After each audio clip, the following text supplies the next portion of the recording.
안녕하십니까. 정영철 목사입니다. 오늘 요한계시록 2강 시작합니다. 오늘은 요한계시록 7장의 말씀을 같이 볼 겁니다. 요한계시록은 크게 세 가지의 축으로 기록이 되어 있습니다. 이 세 가지의 축을 놓치게 되면 요한계시록을 해석하다가 여기 갔다 저기 갔다 하는 그런 느낌이 듭니다. 이 세 가지 축을 놓쳤기 때문에 그렇습니다. 세 가지 축을 제가 이 시간에 보여드릴게요. 자, 여기 있습니다.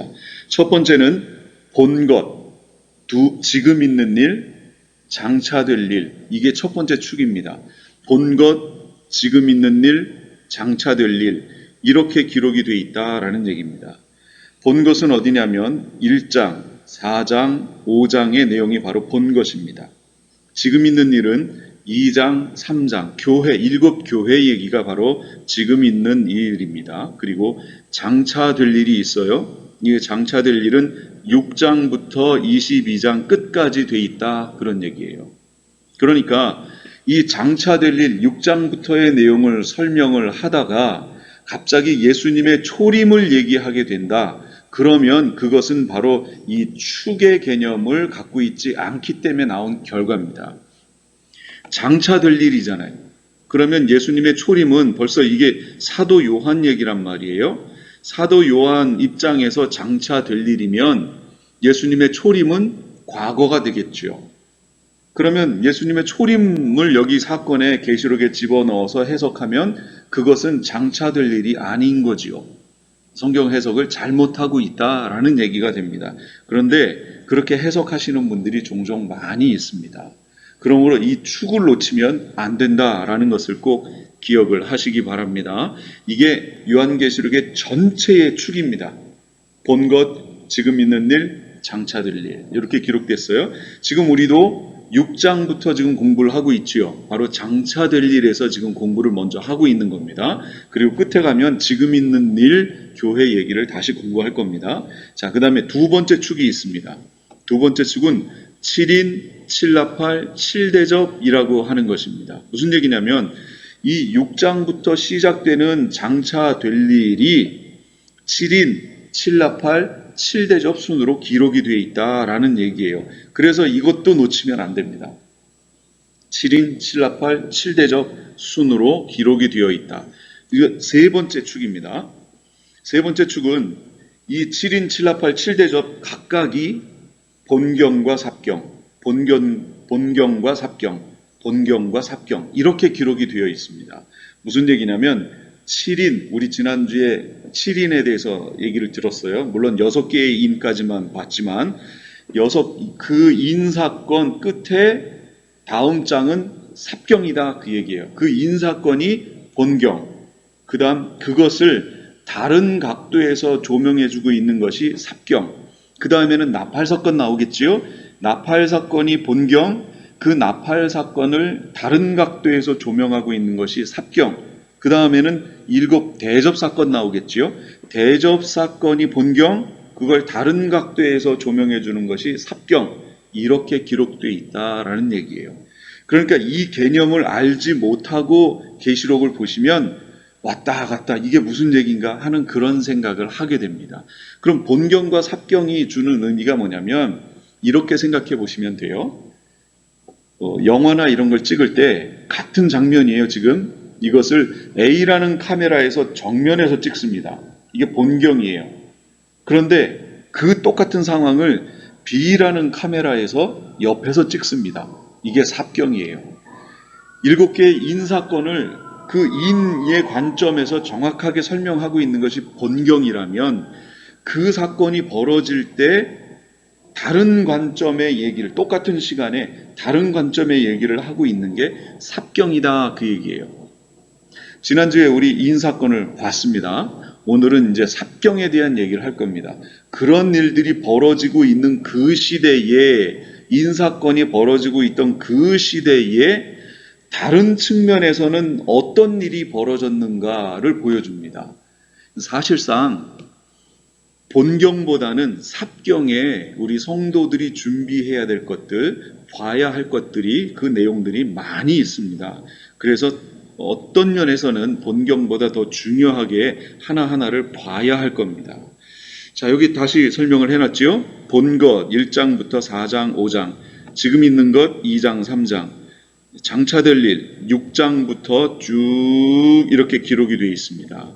그래서 이 그림을 잘 기억해 놓고 있으면 계시록을 이해하는 데 많이 도움이 될 겁니다. 자, 그런데 여기 보세요. 7인 7나팔 7대접이라고 하는 것은 또 어떻게 기록이 됐느냐? 지난주에 우리가 1번, 2번, 3번, 4번, 5번, 6번까지의 인을 봤지요. 6번까지의 인을 봤어요. 그 7번째 인이 떼질 때 그 7번째 인 속에는 바로 7개의 나팔 사건이 들어가 있는 겁니다. 또 7번째 나팔 속에 7개의 대접이 들어가 있는 꼴입니다. 그 끝에 물려있고 끝에 물려있고 이런 거죠. 결국 7번째 인이 떼지는 순간에 7개의 나팔과 7개의 대접이 그 안에 다 들어가 있다. 이렇게 보시면 됩니다. 그리고 또 한 가지, 이 모든 사건들이 지난주에 했던 걸 잠깐 정리를 먼저 해볼게요. 자, 이인 사건 얘기입니다. 이인 사건. 지난주에 우리 6개의 인까지 봤어요. 1번부터 4번까지의 이인 사건은 시대적으로 언제 벌어질 일이냐면 여기가 환란기 시작하는 지점입니다. 지금 이게 우리가 여기 서 있는 지점이에요. 바로 예수님은 이 끝에 오시지요. 이게 7년입니다. 이 환란 기간이.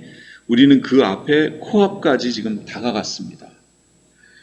1번부터 4번 이는 그거는 징조장이라고 제가 설명했지요. 그런 징조들이 보이면 거짓 선지자들이 나타나고 이 전 세계에 대대적인 전쟁이 일어나고 기근이 있고 죽음이 일어나는 그런 현상들을 그냥 지금도 많은 사람들이 죽지만 여기서 말하는 그 네 번째 인에 죽는다는 것은 사방에서 전쟁을 통해 기근을 통해 죽는 사람들이 상당히 많이 나온다는 얘기예요. 4분의 1이 죽는 죽음이니까 어마어마한 죽음이죠. 그런 소리 소문들이 우리에게 들려질 때 그것은 징조다 그 얘기입니다. 이런 징조들이 있으면 바로 환란에 들어갈 것이다. 그리고 5번째 인, 이게 순교자의 신원이었죠. 이걸 통해서 환란기가 지나갈 것이고 6번째 인 사건을 통해 예수님이 재림하실 것이다. 우리가 휴거되고 재림하실 것이다. 그걸 지금 인 사건을 통해서 전체적인 얘기를 미리 말해준 거예요. 미리. 여기에서 이제 오해를 하시는 분들이 종종 있습니다. 잘 보세요. 어떤 책이든지 책을 먼저 딱 펴면 거기에 뭐가 기록이 돼 있어요? 목차가 기록이 돼 있지요. 목차는 그 책의 전체적인 내용을 간추려서 제목으로 전체 내용을 설명해 놓은 거예요. 바로 인 사건이 그런 것과 같다 그 얘기예요. 환란기 동안에 있을 모든 일들을 목차처럼 쭉 한꺼번에 설명을 해 놓은 겁니다. 그 자세한 내용은 어디예요? 그게 7 나팔, 7 대접 사건이 자세한 내용이고 인 사건은 목차를 통해서 전체적인 걸 설명해 놓은 거예요. 이걸 다시 이렇게 이해할 수 있습니다.